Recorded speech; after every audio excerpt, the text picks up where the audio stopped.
Bismillahirrahmanirrahim. Assalamualaikum warahmatullahi wabarakatuh. Puji dan syukur marilah sama-sama kita berikan kehadiran Allah Subhanahu wa Ta'ala yang telah memberikan rahmat dan karunia-Nya sehingga kita bisa berkumpul di SDN Negeri 14 Gambang Muda ini. Dan tak lupa pula selawat berkata salam kita berikan kepada Allah junjungan kita, yakni Nabi besar Muhammad SAW, dengan melafazkan Allahumma sholli ala sayyidina Muhammad wa ala ali sayyidina Muhammad. Semoga kelak yaumul masa kita mendapat syafaatnya. Amin amin ya rabbal alamin. Baiklah ibu-ibu semuanya, untuk kegiatan kita selanjutnya adalah kita minta penampilan oleh Ibu Ermayanti yang akan menampilkan materinya pada siang hari ini. Kepada Ibu kita persilakan. Bismillahirrahmanirrahim. Assalamualaikum warahmatullahi wabarakatuh. Terima kasih kami ucapkan kepada moderator yang telah memfasilitakan kegiatan ini. Baiklah guru-guru hebat 14 Gambang Muda, pada siang hari ini saya akan mencoba memaparkan yaitu tentang disiplin positif. Tujuan dari disiplin positif ini adalah menanamkan motivasi ketiga pada murid-murid kita, yaitu untuk menjadi orang yang mereka inginkan dan menghargai diri sendiri dengan nilai-nilai yang mereka percayai. Ketika murid kita memiliki motivasi tersebut, mereka telah memiliki motivasi intrinsik, yaitu yang berdampak pada jangka panjang. Pada motivasi yang tidak akan berpengaruh pada adanya hukuman atau hadiah. Mereka akan tetap berperilaku baik dan berlandaskan nilai kebajikan, karena mereka ingin menjadi orang yang menjunjung tinggi nilai-nilai yang mereka hargai atau mencapai suatu tujuan mulia. Jadi, secara umum, disiplin positif adalah suatu pendekatan untuk menerapkan disiplin dari dalam diri anak tanpa adanya hukuman atau hadiah yang diimbaukan oleh gurunya. Jadi, budaya positif itu sangat diperlukan untuk mewujudkan pendidikan yang berpihak pada murid. Dalam arti kata, yaitu kita itu bukan menghambakan murid kita, yaitu menyimpang murid kita, tetapi kita selalu menuntun. Jadi sebagai seorang pendidik, guru itu bertanggung jawab untuk mewujudkan budaya positif di lingkungan sekolah. Agar dapat menciptakan budaya positif ini, kita harus memahami dulu konsep inti seperti disiplin positif dari teori motivasi perilaku manusia atau hukuman dan penghargaan.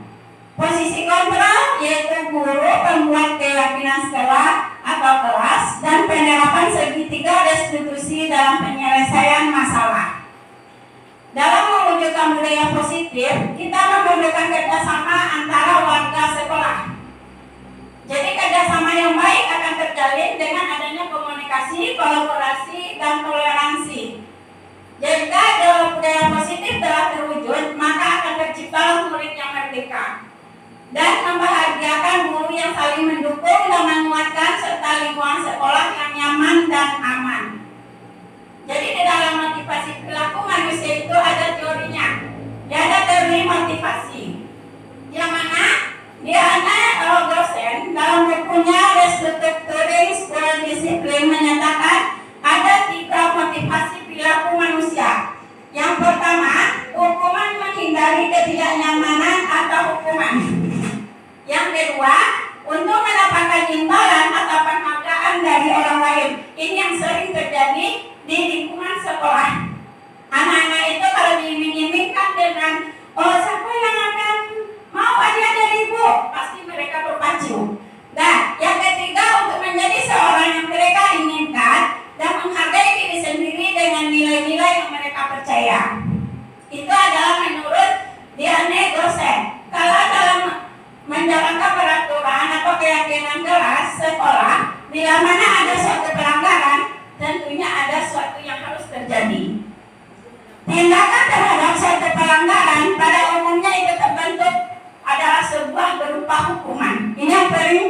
seringkali di sekolah kita terjadi. Kalau anak salah, pasti kita hukum. Kalau anak berbuat sesuatu yang sedikit aja melanggar peraturan, kita langsung menghukum. Ya, jadi tindakan terhadap suatu pelanggaran pada umumnya itu Alfie Kohn, yaitu seorang peneliti dari Rewas 1993, dia berwawancara dengan ASDCD Annual Conference pada bulan Maret 1995. Dia mengungkapkan baik penghargaan maupun hukuman adalah cara mengontrol perilaku seseorang yang menghancurkan potensi untuk pembelajaran yang sesungguhnya. Jadi menurut Kohn, secara idealnya tindakan belajar itu sendiri adalah penghargaan sesungguhnya. Kita ucapkan aja, anak ibu bagus, anak ibu pintar, itu sudah merupakan suatu kebanggaan bagi anak kita, tanpa menginginkan suatu hadiah. Nah, jadi pada posisi kontrol guru ada 5 posisi kontrol menurut Diane Gosen, yaitu penghukum, pembuat merasa bersalah, teman pemantau, dan sebagai manajer. Jadi menurut saya, posisi kontrol yang paling baik diterapkan guru adalah posisi manajer, yaitu fokus ada pada murid, bukan untuk memberitakan guru atau orang tua. Jadi di posisi ini, murid dapat menjadi pribadi yang mandiri, merdeka, dan merasa bertanggung jawab. Jadi atas segala perilaku dan sikapnya yang akhirnya dapat menciptakan lingkungan positif, nyaman, dan aman. Jadi pada kebutuhan dasar manusia, seluruh tindakan manusia itu memiliki tujuan tertentu. Itu udah pasti ya Ibu ya. Nah, jadi semua yang kita lakukan adalah usaha yang terbaik. Kita ingin mendapatkan apa yang kita inginkan. Kita dapat apa yang kita inginkan, sebetulnya saat itu kita sedang memenuhi satu atau lebih dari satu kebutuhan dasar kita, yaitu kebutuhan untuk bertahan hidup yang dikenal dengan survival. Jadi kasih sayang darasan diterima, love and biologi, kebebasan freedom, kesenangan fun, dan penguasaan power. Maka sebagai guru kita perlu memahami kebutuhan dasar murid. Jadi budaya positif itu, jika prakasa perubahan yang telah dibuat sesuai dengan tahapan baca diimplementasikan dengan baik dan berkelanjutan, akan terbentuklah pembiasaan-pembiasaan positif yang kita kenal dengan nama adanya budaya positif. Jadi salah satu tanggung jawab seorang guru apa? Yaitu bagaimana kita bisa menciptakan suatu lingkungan positif. Apabila budaya positif telah terwujud di lingkungan sekolah, akan timbullah suasana aman, nyaman. Itu akan menimbulkan suasana aman, sehingga membuat kita betah dan merasa merindukan sekolah kita. Dengan begitu akan terciptalah pendidikan yang berpihak kepada murid. Jadi saya dalam pemahaman konsep ini itu ada yang berkaitan namanya disiplin positif, teori kontrol, teori motivasi, hukuman dan penghargaan, posisi kontrol guru, kebutuhan dasar manusia, dan keyakinan kelas. Jadi hal yang menarik dan di luar dugaan yaitu adalah ternyatanya hukuman. Hukuman dan penghargaan itu sangat tidak efektif untuk menerapkan disiplin positif. Kenapa? Karena pendekatan yang lebih baik itu lebih baik dilakukan dalam menerapkan disiplin positif adalah restitusi. Jadi ada 5 posisi kontrol guru menangani siswa yang bermasalah. Jadi saat ini banyak posisi guru itu sebagai teman dan guru itu sebagai pemantau. Namun posisi ini masih memiliki kekurangan. Kenapa? Itu akan berusaha untuk menempatkan diri di posisi guru itu sebagai manajer agar tumbuh motivasi intrinsik untuk menjadi lebih baik dalam diri murid. Jadi hal-hal yang menarik dan di luar dugaan itu adalah perbedaan antara keyakinan kelas dengan aturan atau kesepakatan kelas.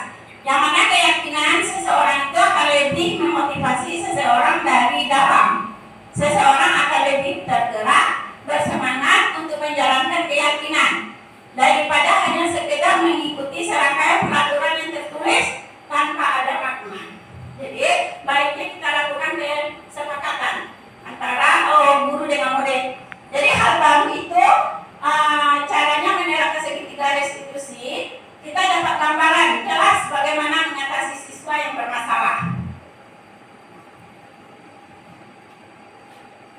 Jadi praktik segitiga restitusi itu bisa kita praktekkan. Restitusi itu mana artinya adalah proses menciptakan kondisi bagi murid untuk memperbaiki kesalahan mereka sehingga mereka bisa kembali pada kelompok dan karakter lebih kuat. Jadi restitusi ini bukan untuk menebus kesalahan, tapi sebuah tawaran dan bukan paksaan dan fokus pada solusi. Jadi kita mencari solusinya, bagaimana kesepakatan antara guru dan murid. Jadi langkah-langkahnya itu ada restitusi segitiga, yaitu validasi tindakan yang salah, menanyakan keyakinan, dan menstabilkan identitas. Kita tahu ya ibu ya, siapa yang tidak pernah berbuat kesalahan? Kita aja pernah berbuat kesalahan ya. Jadi disitulah kita menstabilkan identitas, validasi tindakan yang salah, dan menanyakan keyakinan. Jadi keyakinan keras apa yang telah kita sepakati? Kamu ini menjadi orang seperti apa? Kamu bukan satu-satunya yang pernah melakukan ini. Setiap orang pasti pernah melakukan kesalahan. Adakah cara yang lebih efektif untuk mendapatkan apa yang kamu butuhkan? Kamu tentu punya alasan mengapa melakukan itu. Semua bisa kita lakukan dengan restitusi. Nah, hanya ini pemaparan dari saya. Bagaimana ibu-ibu, ada yang mau bertanya? Kami persilakan. Ya, kepada Bu Nije, kami persilakan. Assalamualaikum warahmatullahi wabarakatuh. Terima kasih atas kesempatannya dari Ibu Yanti dan paparan Bu Yanti tadi sangat bagus. Di sini cuma kami agak ragu ya. Jadi kami ingin bertanya, bagaimana kita menerapkan segitiga restitusi itu ketika menghadapi permasalahan pada murid?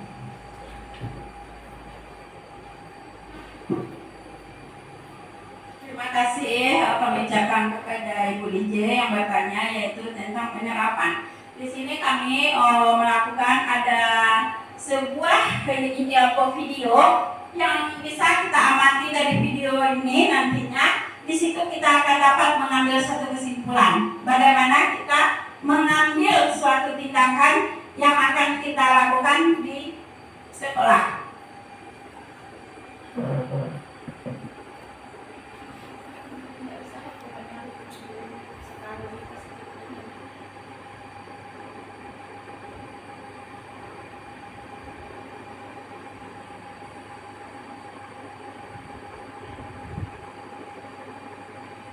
Ya, ini tentang kasus, yaitu siswa terlambat datang ke sekolah. Dari video ini nanti ibu-ibu bisa mengambil suatu kesimpulan bagaimana cara mengambil tindakan.